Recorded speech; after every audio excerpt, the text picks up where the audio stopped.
KO the Kangaroo. This game it looks amazing, and you all should stick around for this next run, which we should have a chance to get over to now. So stay tuned, and we're going to see some KO the Kangaroo round 2 any percent by Rythin. Take it away. Alright, hello everyone. My name is rythin. With me is Jenneticist, or Jen. And as Newt said, this is KO the Kangaroo round 2. We'll just get right into the run. So we'll go on 3, 2, 1, go. Welcome to KO. This is a 3D platformer that was developed in Poland, and you may have noticed already we are playing on the Polish version of the game. That is because the first release of the game was exclusively in Polish, and it is the one that has the most glitches and skips. So I just ran that one because it's the most fun for me. As you may have also noticed, this is a 3D platformer with a load of collectibles. So these are the ducats. There's a couple other different collectibles, but explaining those will come later because I just did a skip. That little jump allows me to skip a cutscene that plays normally as you get closer to that little hut on the right there. And then I'm going to do another skip for this throwing tutorial by double jumping out of the water, which is normally not possible. But because I was standing pretty high up on the lake floor, and the water cycle was such that the water just went down, I was actually able to have KO high enough up that he was out of the water, and so I could just double jump, even though you're normally not supposed to. Now here I'm doing something called river jump. This is pretty precise, and I'm missing the coyote frame. There we go. Oh my goodness. So this is a pretty precise jump. It's dependent on the water cycle. There we go. And yeah, you basically need like a max distance jump. But it skips another throwing minigame sort of thing where you have to throw some nuts at the tree to knock it down and make a bridge. And then I scaled some collision, not really supposed to scale, to skip opening that gate. Now I'm going to jump on top of this net, and so rather than grabbing it from underneath like you're supposed to, I can just roll on top of it at full speed, which is very convenient. So a lot of stuff happening really early on. Coming up is another skip, like right after I kill these 3 guys. And so here's this watermill. Normally you're supposed to go in the back and activate it, but instead I can get stuck in this corner and then jump out of it to get on top of the watermill without activating it. And then that beaver really wanted my help, but he said no, we don't save animals around here. That's so cruel. I'll get used to it. And yeah, we are going to do the rest of this level pretty much as intended. Gonna avoid another cutscene here by just sticking to the right.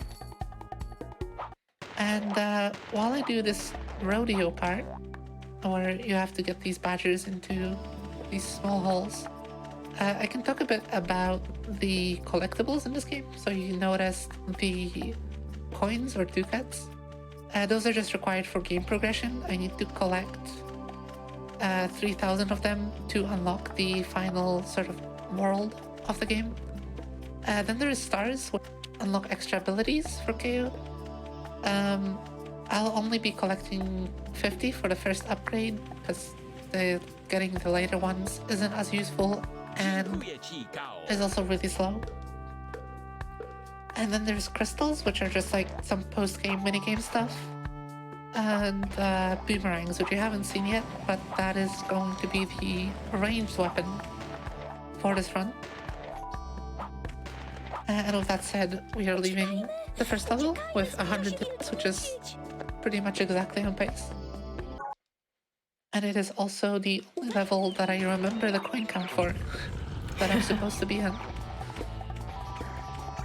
So yeah, level 2, the Great Escape. We're starting out with a bit of an auto-scroller, which, if you know anything about speedrunning, you may know that we don't really like auto-scrollers. They're pretty lame. But for this run, they're actually sort of a blessing in disguise. Because of how many skips we do, we actually skip a lot of the ducats that you normally collect. So auto-scrollers give us the opportunity to get like a bunch of these ducats really quickly and on the way. Because you lose like, you know, milliseconds by not taking the optimal paths and rather going for the coins rather than, you know, straying off the main path in a like straight platforming section, or maybe forgoing a skip to collect more coins. So yeah, it is nice that they are in this run, even though I might not like playing them a whole lot. So we're done with that. Chat was really excited about the long neck KO that we saw Oh briefly. yeah, So that's a classic. correct me if I'm wrong, if KO falls into deep water, instant death, but if he's in shallow water, we get the long neck? Yeah, pretty much. Deep water, you know, his neck is not long enough, so he will die, but I think that's actually like the only water pool that does that, unfortunately. Oh, that's so sad. It's actually, fun fact, it's like a remnant of KO1, or the first game, KO the Kangaroo, where the devs, I believe, just didn't have a swimming animation and didn't really know what to do when KO was in water, so they just gave him a really long neck. That's hilarious. And people just like really like that, so they put it in the second game as well. Come on, KO. So here is supposed to knock down all 4 of these nuts, and you can get away with only 2. I got an extra one because my angle was a bit off, but it's alright. And yeah, you saw the boomerangs in action as well. They'll be used throughout the run, sometimes for combat, but a lot of the time just to get some extra air on my jumps. So, just like tail swings, which you may have noticed, sort of suspend KO in the air for a bit, boomerangs do the same, but they have some extra properties that are that make them a little better for well, jumps like that. We'll sort of explain that when we get to that being used. But yeah, so we're gonna be finishing up the second level of the run, and you'll be seeing a unique enemy just right here. This is the Dynamite guy. This is the only time he appears in the game, and normally he's faster than KO, but by employing the strategy of walking diagonally, I can actually outrun him. It's a pretty advanced tech. Not many people can master it. Who would win, one explodey boy or diagonal walking? So we did another skip of freeing the beavers because I don't like beavers. So yeah, they get to stay in the cages. And then I dropped down and skipped like a whole staircase, which causes these textures to not load because I skipped the loading trigger. So I have to do this part kind of blind.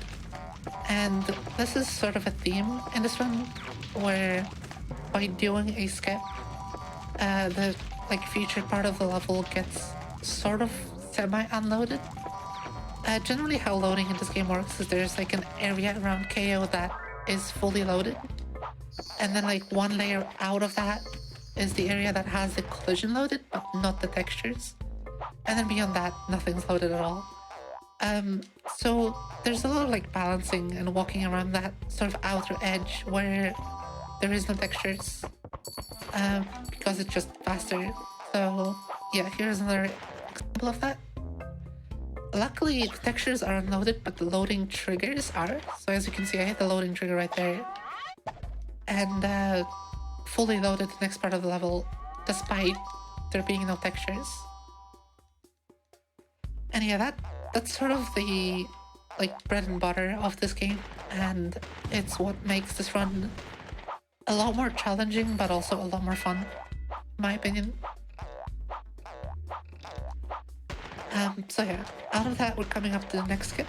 This is a sort of, there's like a tree area on the left, and you're supposed to come out like through this branch in the middle, but instead I'm gonna land on top of it, and I hit the loading trigger from outside, which like causes me to almost fail, like almost fall, but not quite. And then I'm gonna be doing a strafe jump. So this is done by, well, holding the strafe button, which for some reason makes KO be faster in the air. So it helps with long jumps that you don't really have much leeway vertically. Like you can't really fall very far. The issue with strafing is you cannot tail whip out of it. So compared to a normal double jump tail swing, it is less distance, but you can boomerang throw while strafing, which is why boomerangs are so useful. So I had to do like a full height double jump into a wall-time boomerang throw to make it to that platform. And yeah, from that we are on to the first sort of boring level of the run. There isn't really many skips here, and it's sort of like a vehicle section. We're gonna get on a raft and just swim downstream. So this is a really good moment for a couple donations. Yeah, of course. We did have $40 come in from Garden Hermit, who says, very hyped to see the KO2 being run. Looking forward to the snowboarding level. Thanks everyone for this awesome event and the work you do. And I do want to mention about a couple of the incentives coming up. We do have that ridiculously amazing incentive for wearing the Risu wearing the Knuckles gloves during the Big the Cat run during the Sonic Adventure DX runs, which is going to be incredible, and the Final Fantasy VII Remake run blindfolded dance sequence, which is also going to be incredible. And remember that all of those donations can be put towards those incentives. Will also go towards the milestone incentive for unlocking Bayonetta 2 later tonight, which we're making very good progress for. I see we are fastly approaching $50,000, just over $1,000 away from that. So chat, you know what to do. Get those donations in. I want to see this happen. Heck yeah. So really quick, I want to mention these two beavers over there. They are gay. It's canon. They're boyfriends. Yeah, I will be taking no further questions. It's canon now.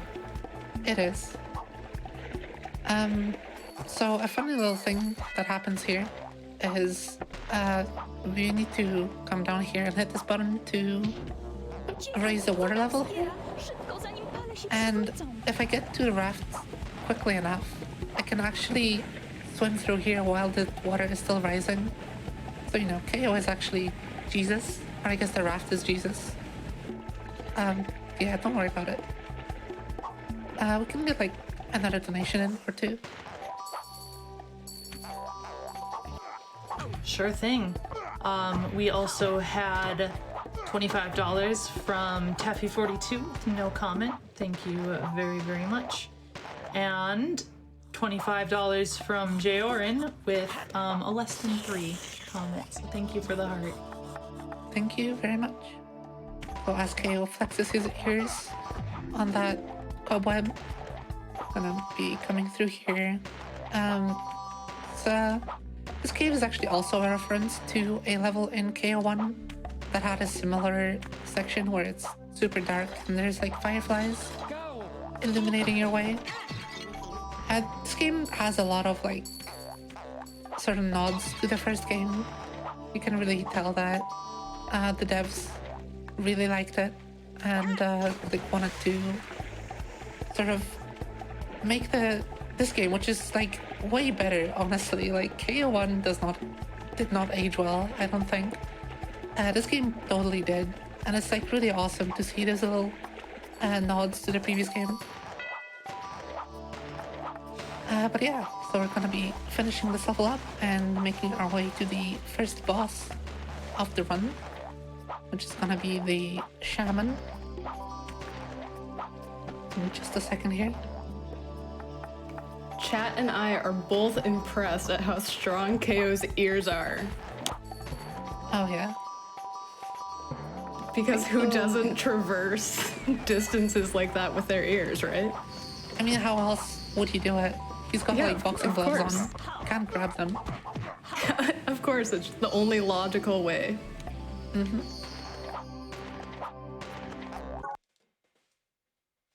Alright, so this is the shaman. The bosses in this game generally follow a similar pattern, which is they all have like a phase where you don't deal damage to them, and then a phase where you do deal damage to them, and then it repeats like 3 times over, and then the boss is done.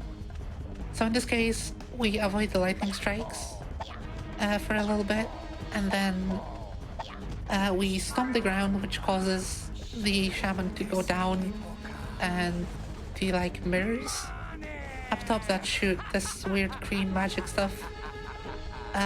Get lowered and we can hit them, and once we hit all of them, the shaman will come up and his shield will go down and we can actually do damage.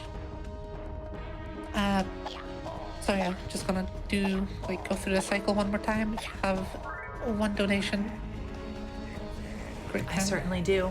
Got $100 here from Humphrey, who says, I love the Frame Fatales events. I love everyone involved, and I love Malala Fund. Keep it up, everyone, and props to all the staff, volunteers, runners, and commentators. Donation goes towards Mod's Choice. Interesting. Never seen that one before. That is a new one now. Alright, so that's the first boss time, and while he goes through his Polish fake language dialogue, he's also gonna go through the most metal like death animation in this entire franchise, probably. Like, I don't know what they were thinking with this one. It's pretty brutal, yeah. Just like, yeah. Alright. So we're out of the forest, which is not something you'll see if you watch KO speedrun streams, but we did make it, and we're on to the ice world. So, first level, immediately we're going to go into a little skip here, which will allow us to jump down here early and skip like sort of ice skating around the whole area. And then we get introduced to these cannons.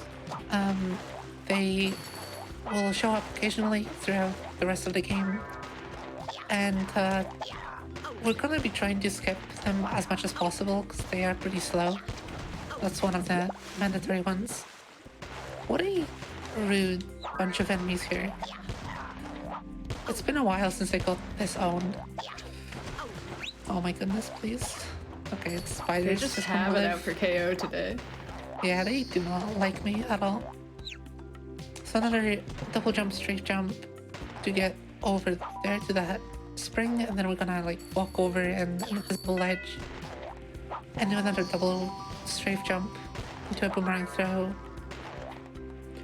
These are all just like really hard to notice skips that save a fair amount of time actually. Normally you're supposed to like go around the little island and hit a button and watch a cutscene. It's like, ugh, no. I'm gonna just jump to the end, thank you. There I jumped over an invisible wall, which, funny enough, in the later release of the game, they tried to patch that, but they made the wall too short, so you can still just jump over it. It's like just a tiny bit higher. That's like a theme with the digital version of this game, is they tried to fix a lot of stuff, but they just didn't do a good enough job. So you can still do the skips, it's just like a tiny bit harder. But yeah, I went out of bounds there and went on top of that sort of tunnel, because that's another section where you're normally supposed to grab the web with your ears and like really slowly crawl through there. So going on top is a lot faster. And now this is the casual playthrough killer for a lot of Polish children back in the day.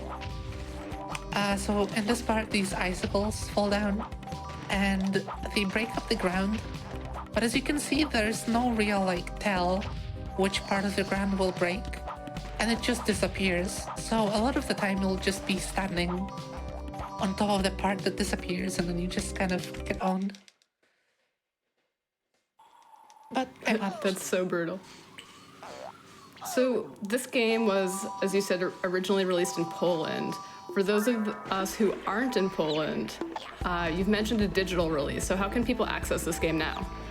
Oh yeah, so a couple of years ago, there was a whole Twitter hashtag, like hashtag Bring KO Back, which got so popular that the devs actually fixed a lot of the glitches that were in the previous releases and just put it on Steam for $1. So, you know, if this game looks interesting to you and you want to just like go and get it and play it, you can just get it on Steam for like dirt cheap. The game also came out on like PS2 and GameCube, I think. I know a couple of Americans who have actually played this game as like children because it was on GameCube and it was like a relatively cheap game as well, even back then. But that doesn't mean it's like bad, you know? It's a pretty fun game.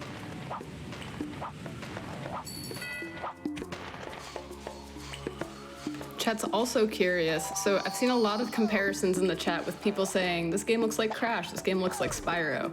As someone who's playing it, how would you say this game handles? If people like which games should they check out, KO? So a lot of the time I see people comparing this game to Rayman 2, or like in general the 3D Rayman games, I think. And I personally haven't played those games, but I'm sure like if so many people are comparing them, then that's probably correct. So like yeah, if you're into Rayman specifically or just 3D platformers in general, I would strongly recommend this one. Oh goodness, that's not supposed to happen. I just lost all my momentum. Saved. Yeah, like if you think that game like looks kind of clunky to handle, which I don't know if like it actually comes through by just watching, but this version of the game is kind of clunky in like how KO moves and like turns and stuff. But they fix all of that in the Steam version as well. If you're like more used to sort of modern platformers with how like movement is really free and easy, then you can expect just that from the digital version. I'm a Mario 64 runner, so whenever I see 3D platformers, I'm worried about the camera. How does the camera in this game feel? I can't really speak for the Steam version because I haven't played that too much. This one is okay, it's passable. It's not amazing, but it's not Super Mario 64. Few things are. Yeah.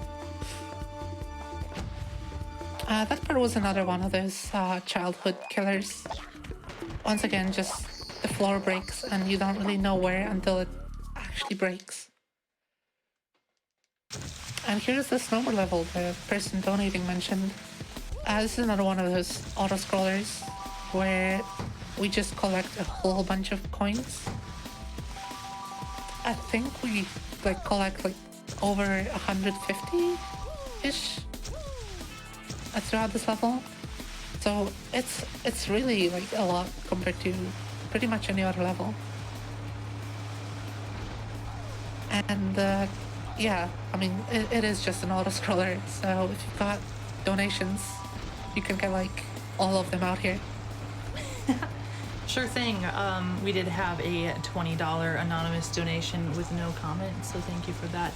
And I did want to mention, there are some folks in chat who are sort of speculating on a remake of the game. Have you heard anything about that? Is that something that's actually being planned, or is that just rumors? So it's not a remake. It's actually a complete new game. KO4 was announced, and it's supposed to come out sometime this year. It's really crazy to think about because the last KO game, KO3, was like a huge flop. It didn't really come out anywhere like internationally. It's like it was in Poland and like the areas around Poland, and that was in 2005, I think. So it's been 16 years since the last KO game, and they just announced like, hey, we're making a new KO, by the way, wishlist now. And yeah, you can wishlist it. It's just KO the Kangaroo. It's doing the reboot thing where it's just taking the main title and has no subtitle. So I'm a little annoyed at that, but I mean, it exists. It's crazy. Yeah, It's incredible. I'll have to check it it's out really when that game awesome. comes out. Yeah, it's really awesome to see those like really old series get like new life. Yeah, exactly. Right, so we're on to the best part of Down the Mountain, where we're escaping this like ice machine, whatever they're called, ice plow, I think, snow plow, and it throws icicles at me, and these are completely random. This is one of the few parts of the game that is just RNG, and if the plow decides it wants me dead I will be, and there's nothing I can do about it. So far it's been okay. I will just shut up. I will stop speaking. I'm sorry for saying anything. Okay. Wow. Commentator's curse. Instant karma. Yeah. Okay. We're fine. You made We're it out through of though. Yeah. So, Jen confirmed this a couple days ago in practice. I've had like 3 deaths in a row for the first time ever to that snowplow. It was something. Yeah, I've watched Rythin play through this a couple times before at this point, and yeah, it was brutal. That snowplow was just not letting KO progress whatsoever. Yeah. Luckily, you know, it was nice for GDQ. Thank you, snowplow. Thank you, snowplow. Oh my god, that's a new one.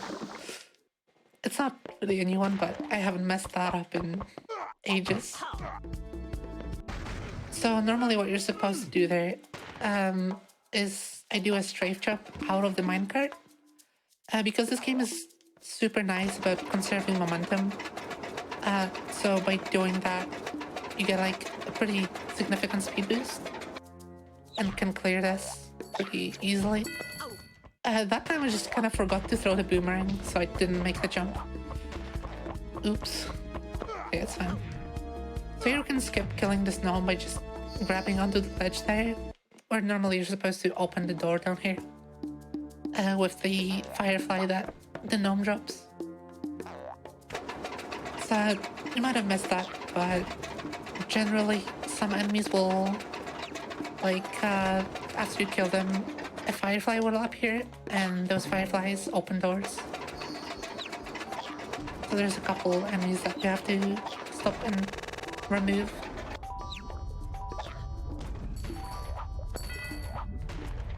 And we're gonna be coming up to the end of the crystal mines pretty soon. So Rythin, what's your history with speedrunning this game? So you played this game casually as a child, right? And then when did you pick it up as a speed Actually, game? funny story. I did not play this game as a child. I played the first and the third game, which generally the third game is considered the worst. It is my favorite though. And the first one, you just don't talk about the first one, okay? Wait, just don't. But yeah, so one day I just picked up the third game as a speedrun, and it was pretty dead, and like it still is pretty dead, honestly. But yeah, I played that for a bit, optimized it, and then like pretty much since joining the community, I was asked like, when is KO2? When are you gonna run KO2? Like that, because that is the main game in the series that everyone runs. And yeah, I guess like I just got peer pressured into running it, but I ended up enjoying it, so maybe it wasn't so bad. The best kind of peer pressure. Oh yeah. So I did collect 50 stars, which isn't relevant for another like world, but I did get the hover ability, which will help me do a bunch of skips later on. But for now, it's not really all that useful because we got a boss fight. Same deal as before, 3 sort of repeating phases. In this one, it's these goons that come out of different parts of the train, and I have to kill them, and then the conductor comes out, and I'm gonna get on the cannon that comes from the floor, and then I have to shoot him 5 times and not get killed. The conductor can jump left or right after a certain amount of time has passed, and you can actually kill him before he jumps, or like get all his health down and advance the phase before he jumps, but it's like, it's not frame perfect, but it's close. So generally he will jump. Like there I got him before he jumped. But yeah, he can jump left or right, and because he always exits to the right, you're kind of hoping that he will always jump to the right, and you know, he always jumps to the left because he's really that. Of course. Yeah. On the last phase, it doesn't matter, I don't think. Oh, it does. Maybe? I don't actually know. But yeah, we got him. It's fine. And we'll be making our way to the third world, sort of middle point of the run. If I can find my way. So, The hub is so first order of confusing. business. Oh yeah, it's really weird. The first thing we do is we go into the race. So, if you remember, I said we have to collect 3,000 ducats, and I'm like halfway through the game with 800. So, what's going on with that?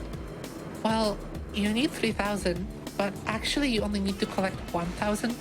There's 2 levels in the game that just reward you with 1k each, and this is one of them. We get 1,000 ducats for winning the race. So we'll do that real quick. And yeah, so I'm collecting these like purple orbs.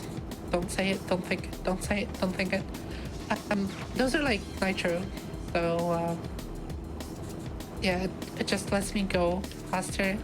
And when I'm out of it, I'm still pressing the nitro button to like do this weird like thrust in the air, and it looks silly, but it is actually faster. So yeah, you'll see me doing that throughout the race.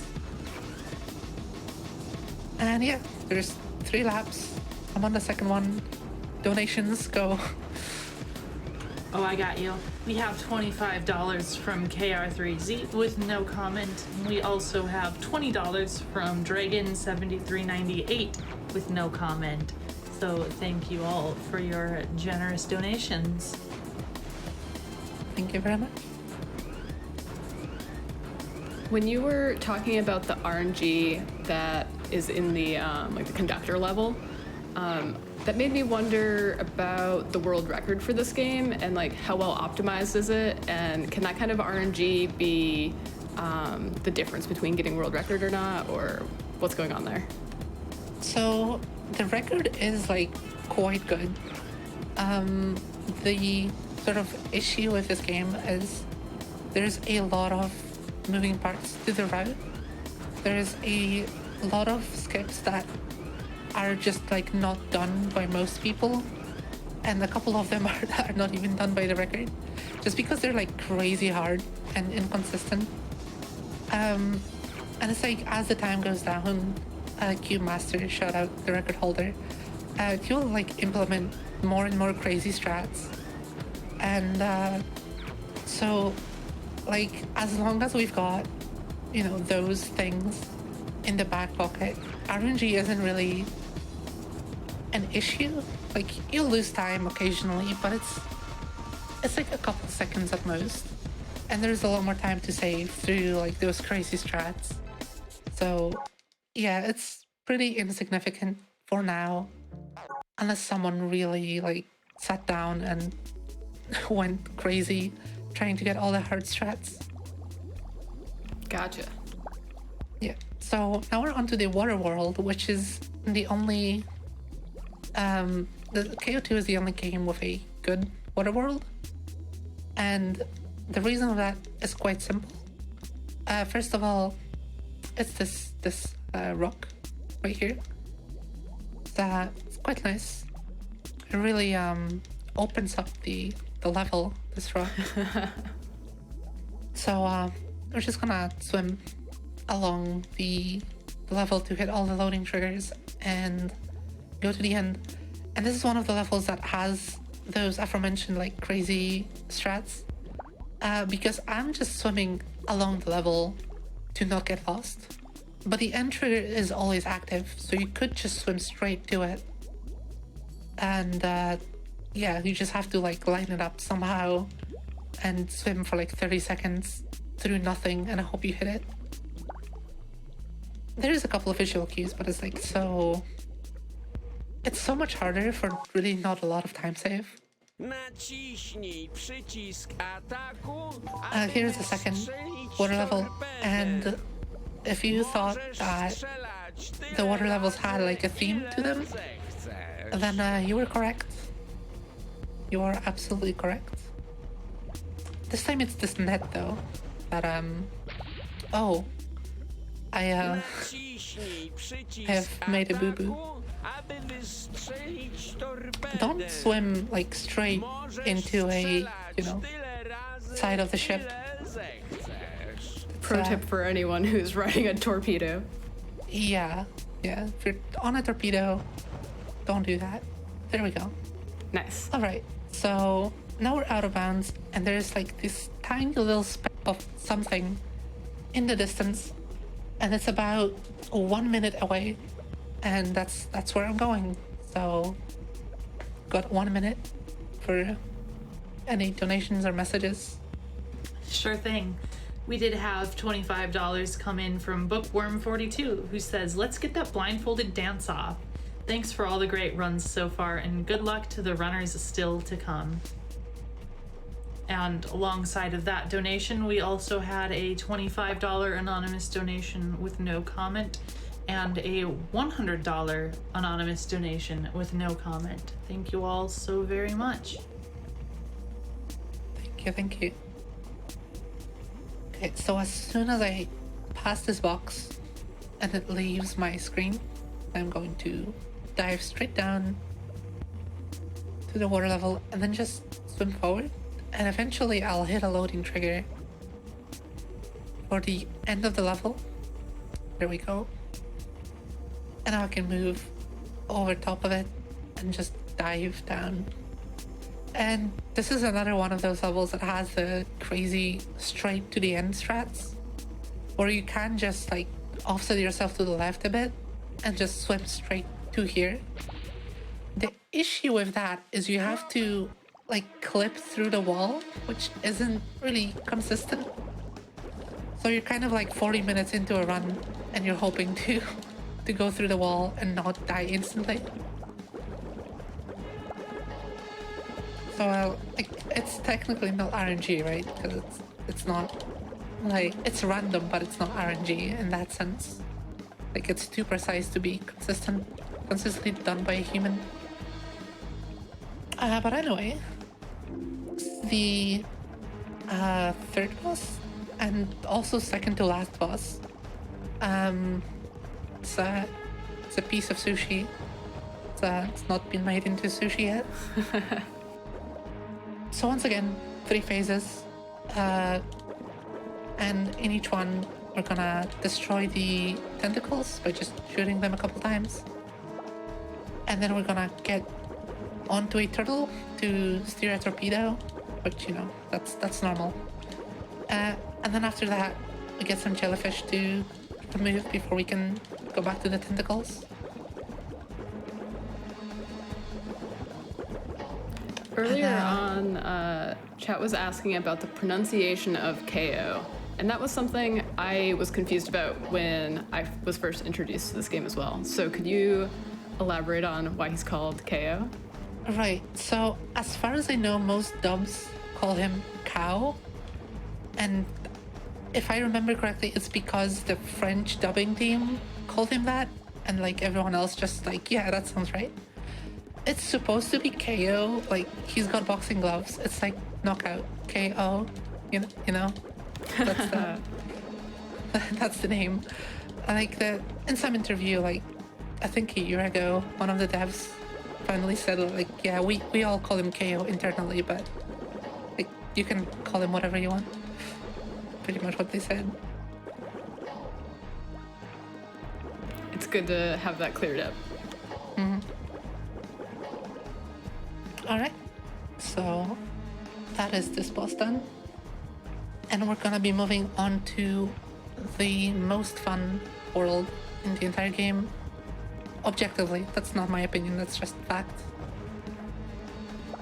Of course. Mm-hmm. That, you know, the octopus gets made into sushi.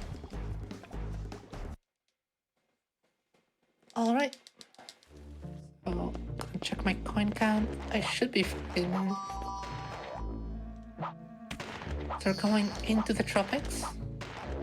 It's very unfortunate that we're playing on the Polish dubbing because the English dub, this pelican actually has an Irish accent and it's just incredible. I am so sad we're missing that. Oh yeah. But anyway, here you see the first use of the glide hat to just shortcut into the trigger there. And it's gonna get a lot more broken. Just you wait. But yeah, here we get introduced to the pelicans. The pelican mechanics are really counterintuitive. So you get 5 like wing flaps on the pelican, and so like you can jump pretty far, and like sort of if you played platformers before, you know that like it will make sense that if you want to get the max height and distance, well, distance not really height, out of the jumps, you'd want to like space them out. But that's actually not how the pelican works. For like the time you spend between flaps, the pelican actually loses speed and height, like jump height. So you actually want to just get them all out in a row, like one after the other. It's really confusing playing for the first time, but yeah, I don't know. Doesn't really make much sense either. So here I'm gonna skip picking up this fly hat by using my own fly hat. It's kind of precise. I actually missed that. That's one of the skips I found. It's a little embarrassing, but it's fine. You were one of the ones to first find it? Yeah. That's awesome. And coming up is barrel skip, which I'll actually need to focus on, so I'll let Jen handle the commentary for the rest of this level. Yeah, my pleasure. So earlier on in the run, I think it was in World 1, Rythin and KO rode in a barrel for part of the level, which was required. But riding in barrels is super duper slow and isn't something we generally want to do. So normally you would be riding in a barrel for the rest of this level, but she has gone out of bounds and is now on top of the path that you would follow in the barrel. So you can see the winding river down below. Normally, KO would be taking his time bobbing down there, but we don't have any time for that nonsense. So we can just walk along up top and save a whole bunch of time. Yep. And straight from that into another skip. Yeah, so there's a couple things going on here. Normally when you enter this part, it causes the lava to start rising, but rythin has been able to avoid that loading trigger for the lava. So now normally you would take like multiple penguins up to the top of this pillar, but she's gonna abuse the way that the game recognizes when you interact with pelicans, and she's going to make the game think that she has gotten off the pelican, which makes it fly up to the top of the pillar. And then when it's time, which is right now almost, she can interact with the area that the game thinks she's supposed to interact with the pelican and up warp to it. So by doing that, she just skipped that whole pillar platforming level, which she demonstrated for me before, and it takes super long. Yep, that was nice. I'm super happy I got that first try. Yeah, that was awesome. And yeah, so this is why this world is the best one. It has like some of the coolest skips in the run. And it's really cool how it's got like the one skip straight into another skip. Oh my god. That was unfortunate. I'm getting owned this run. It's fine. Yeah, you'll see the same happen here with the one skip into the other skip. Like right one after the other. If I could stop getting owned by this guy. Oh my god. Please. Okay, I'm gonna take the safer path. Not really cut the corner there. Okay. So this part, you're supposed to like go over to the island that you can see on my left. And that takes forever. So I'm just gonna jump straight to here and get to the next part, which is another pelican segment, except now we're introduced to this fish power-up that sort of refreshes the jump midair. But because I did that super long jump to skip the island segment, this part of the level doesn't have textures, so I'm gonna focus for this. Yeah, so she's taking an intentional death there, which helps reset her camera, and that's gonna allow her to really reliably and precisely line up the path that she needs to take through this area that is really scary because it doesn't have any loaded textures. Great job. Oh, that's probably my favorite like strat in the run, but it's super scary. Because yeah, you have to collect those like fish that are super tiny while they're completely unloaded and you have no idea, like the texture is unloaded and you have no idea where they are. That's really, really hype. Good job. Thank you, thank you. And yeah, right after that we're coming up to the next skip. So there's like a sort of mini game here. You're supposed to like carry this ball that's on some rails and like escort it to the end to break the door down here. But what I'm gonna do instead is activate it. One day, there we go. And then I skip this checkpoint and I'm going to go back here where the door isn't loaded yet. And when I fail this minigame, the game will teleport me forward to where it thinks I took the last checkpoint, even though I didn't take it. And that teleports me through the loading trigger. So the door is still unloaded, I can just go through. No big deal.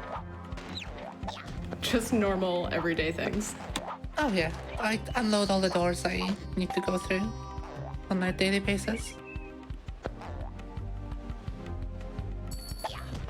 And then we're gonna be doing some... Oh, that's interesting. We're gonna like doing some unintentional platforming to get through this section quicker. And finishing up this level and moving on to the volcano.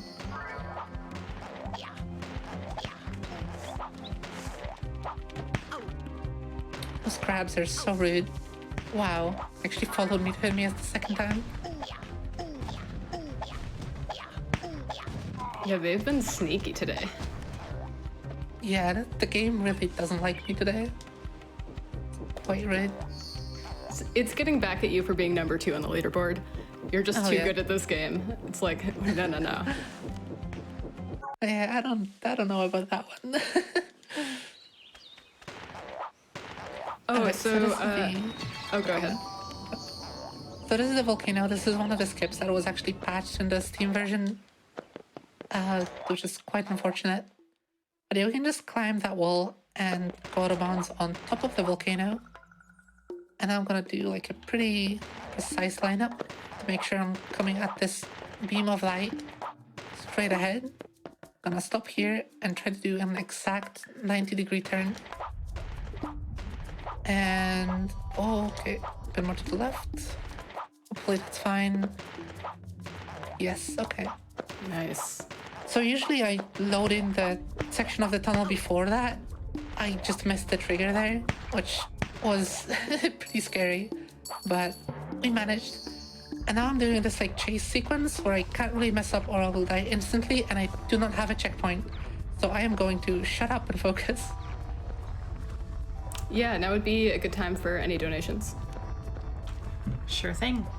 We had $20 come in from Andy K with no comment, and another $25 from Alex with no comment.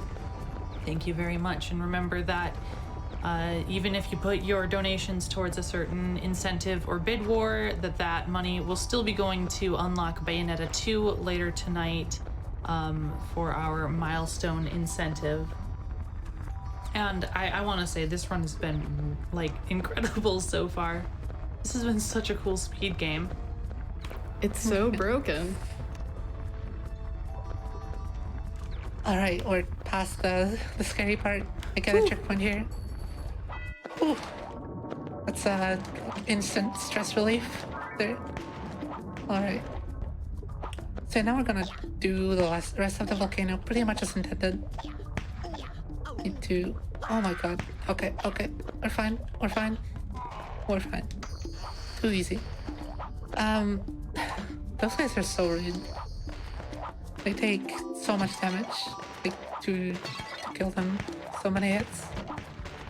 Like, a bunch of them... Like, that one was required to open that door, but this one is required for this door.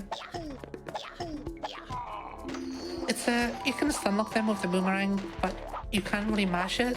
It has to be like a particular timing, which just makes them so much more annoying. Are you ever worried about running out of your boomerangs, or do you always have like a very healthy supply of boomerangs throughout the run? I don't really like think about it.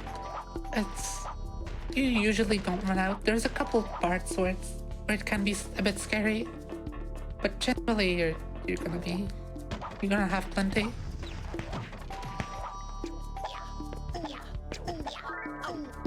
Like pretty much any part that requires them just gives you an infinite supply. That's good. So it's not something you have to worry about actively managing. Yeah. Okay, so here's a fishing minigame that's not actually random. All the sort of placements are scripted, and yet every marathon I've been in so far I've messed it up. So I hope that doesn't happen. But at the end of this minigame I get my other 1,000 ducats to bring me up to hopefully oh my god. Yeah, that's why I don't talk during that. To hopefully bring me up to my 3,000 that I need. And after this is supposed to be the boss of this world. But because the last world of the game, the only thing that locks us from it is the ducats. You can actually just quit out of the level after you get the money before you get to the boss. And it's like, yeah, you just don't have to fight the boss, you can go. It's extremely easy, and it's like probably the biggest skip of the run. It saves like 3 minutes of boss fight. It's pretty good. We love skips that are substantial and super easy. Best combination. Yeah, so right there, I just got my money and just quit out. And now we're gonna go talk to the boss man. I wanted you to know that I think there are some Polish individuals in the chat, and they are losing their minds over the dub of this.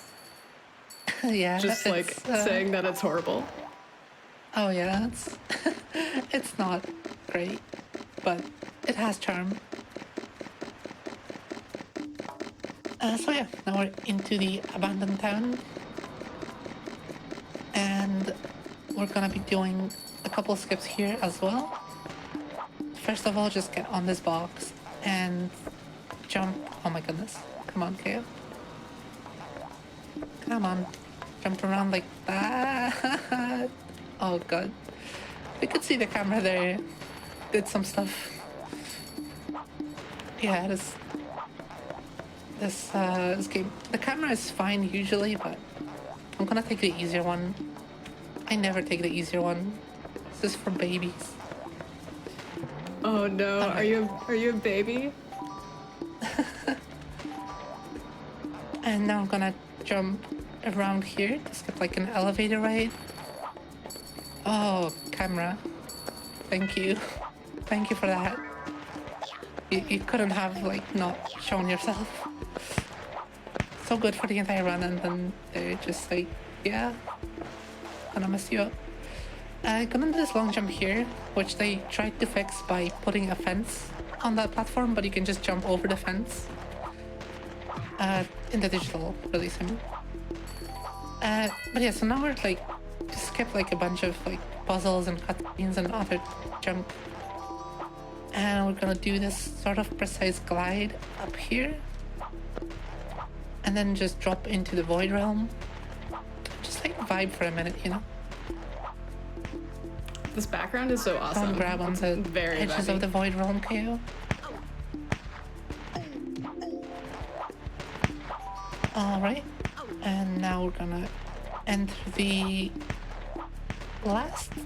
second to last escape sequence, where you're supposed to be like being chased by like this ship that shoots at the little ground that you're running on. But the ship is kind of not really loaded, so you'll just have to take my word that is there. Oh, come on. Okay. And then the ship actually docks over to the right there. You can't see it because, yeah, you know, probably fake. But I'm gonna enter it anyway. Oh yeah, true. But now that we've entered the ghost ship, it's actually visible again. That's nice. And yeah, we're pretty much at the end game. It's just this level and then the final boss. We're gonna save all the animals that we've abandoned previously. It's all gonna be well, I promise. We're definitely gonna save all the animals in the ship. Definitely not gonna just leave them there. Nope. That doesn't sound like something you would do. Okay, okay. Yeah. That's good. It's a start. Yeah, that's all of. I think maybe this one frees the pelican. I don't actually. It's been so long since I paid any attention to these cutscenes. Okay, it frees the bear person. Didn't know they existed. And now, as speedrunners do, instead of, you know, taking half a second to hit that button and extend the bridge, I'm just gonna glide across with a really precise jump over insta-death spikes. You know, worthwhile. Definitely worth it.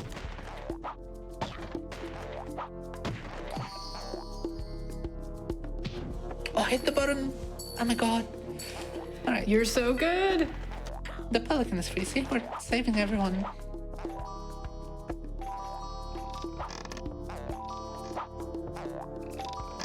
So, yeah, so we've saved everyone on this ship. And don't worry about that massive cage. I'm sure no one's in there. Just gonna, jump over and yeah, they're all free. Good job. Definitely didn't leave anyone behind. Nope. I would never. So, we're on the Hunter fight. Hunter is the person who imprisons all the animals. He's the recurring villain for all of the games except the last one. Pretty much all of them. And yeah, this fight actually doesn't have the sort of repeating 3 phases. It's still got 3 phases in a different way. So first one, as you can see, is just him in the balloon. We're gonna throw a bunch of boomerangs at him. And then after enough cycles, which I think this is the last one, we'll be moving on to the sort of escape. Yeah. We're gonna be moving on to the sort of escape sequence where the parrot so kindly takes us off the sinking ship and onto the sinking bridge platform things instead of, to the dock over there. That would be too kind. That's why I left them behind. I mean, what? No, I didn't. The truth comes out. Sure. So that's the escape done, and now we're just gonna be finishing off Hunter. Time will be when the final boomerang hits him in the cutscene. I'll call it out when it happens. So yeah, just unlock him here. And that is time. GG. All right. Nice. Well, that was KO2. Yeah, I mean, I don't really know what to say. I hope you enjoyed. Thank you for all the donations. Thank you for Flame Fatales for having me. Huge thank you to Jen for the commentary, for learning this run just to commentate here.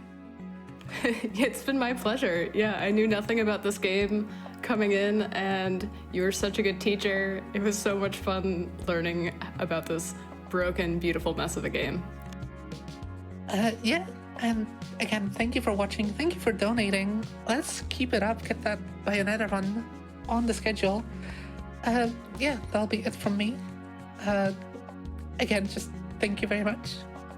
And enjoy the rest of the marathon.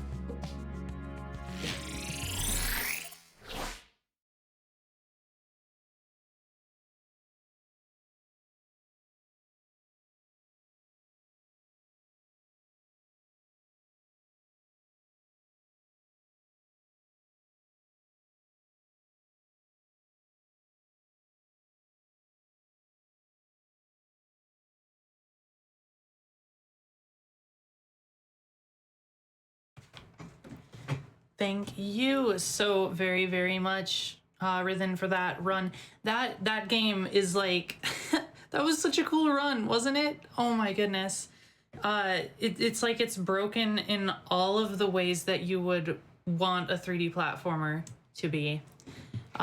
So that was, huge GGs. That was incredible. We did have a few donations come in during the end of that run there. For example, we had a $25 donation from Anonymous with no comment. We had a $25 donation from Anani Moose with no comment, so thank you for that. And we had a $20 donation from Raybello that says less than 3. So thank you so very much for that heart. Always appreciate the love in chat and the love in these donations. And yeah, let's keep it up. We are so close to $49,000 raised so far. And remember that all of your donations, including the ones that go towards other bid wars and incentives, will also go towards unlocking that Bayonetta 2 bonus game later tonight. You're going to want to see that. Galisrini is incredible. Bayonetta 2 is a lot of fun.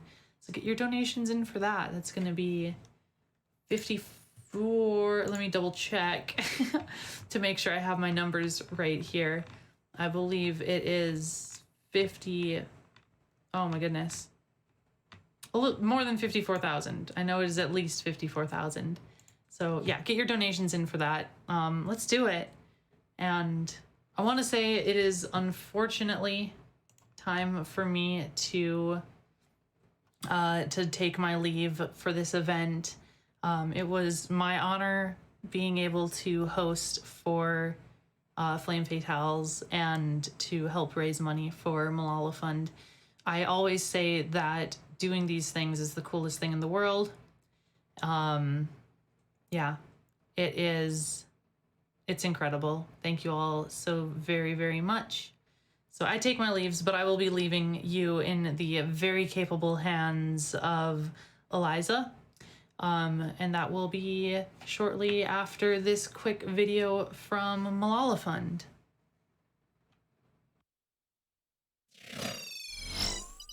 نحن جايين على الطريق كان طريق كتير صعب جبنا معنا بس قليل كتير من الأغراض وكبينا نص الشنطة فالشي الوحيد اللي جبته معي هو هاد الدبدوب. هاد الدبدوب كتير غالي علي. This is a video series in which girls from countries around the world are sharing their stories and telling what matters to them. Hi everyone. أنا اسمي هدير. Hi friend, मेरा नाम आकांक्षा है. This is Roll Call.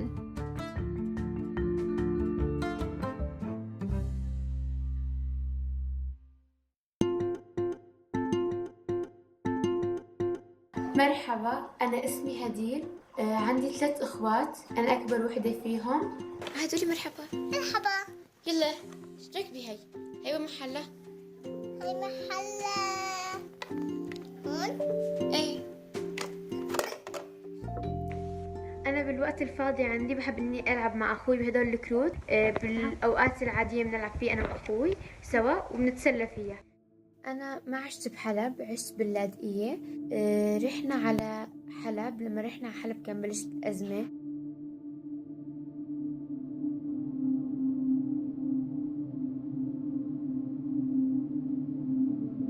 فأنا كنت أخاف كتير من أصوات الضرب ومن أصوات القصف. كنت مثلا أروح أتخبى في البراد، أروح أتخبى في حيالله محل بحيث إني ما بخاف من الأصوات. إنه كنا كل ما نطلع من المدرسة نروح بخوف على البيت، نخاف توقع قنبلة أو شي. فمرة من الأيام رفقاتي قال لها إنه يطلعوا من المدرسة بكير، قلت لهم لا تطلعوا إنه بكير. أخذوا إذن وراحوا على البيت. بعد ما طلعوا تقريبا بدقيقتين نزلت قذيفة قدام المدرسة محل ما طلعوا هنن. نحن رقدنا لبرا حتى نشوف شو في. فماتوا رفقاتي ومات بعض الأساتذة وماتوا بعض رفقاتي. هاي الشي الواحد ما بنساه.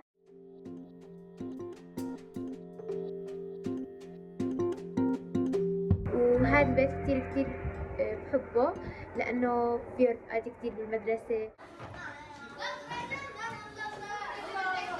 هلا احنا طلعنا من المدرسة ورايحين على البيت.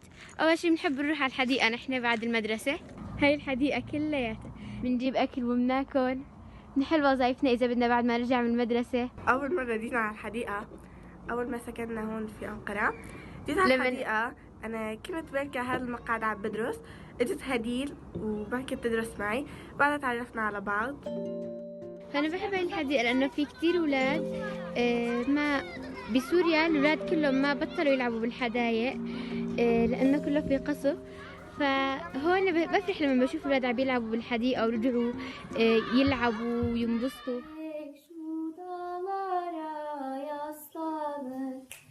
Sarı zeybek şu dağlara yaslanır.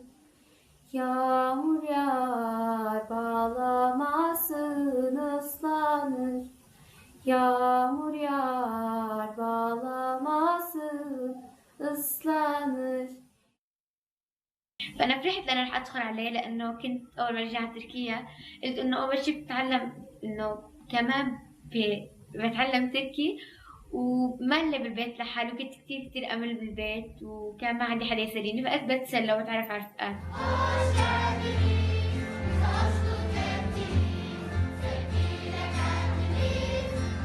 فتعرفت على رفقات وكان في عنا رفقات أتراك، رفقات عراقيين، رفقات سوريين ورفقات من كل البلاد. فتعرفت وتعلمت تركي زيادة.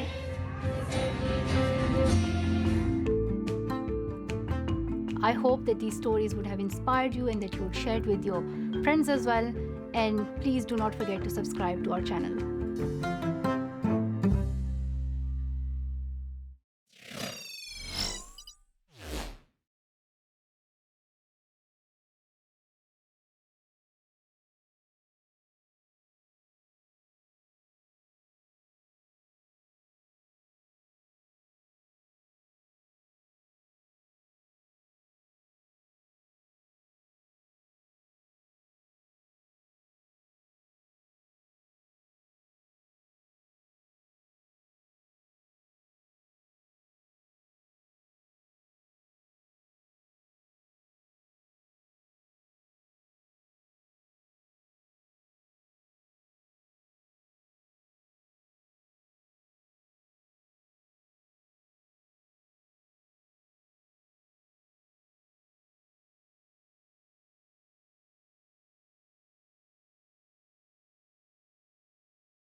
Hey guys, I'm Eliza, and I'm going to be your host for the next couple of runs. Got some fun donations for y'all tonight. Got $100 from Krobner in Moldavia. It's dangerous to go alone, so take a donation. Also really want to see that blindfold dance-off. Let's do it.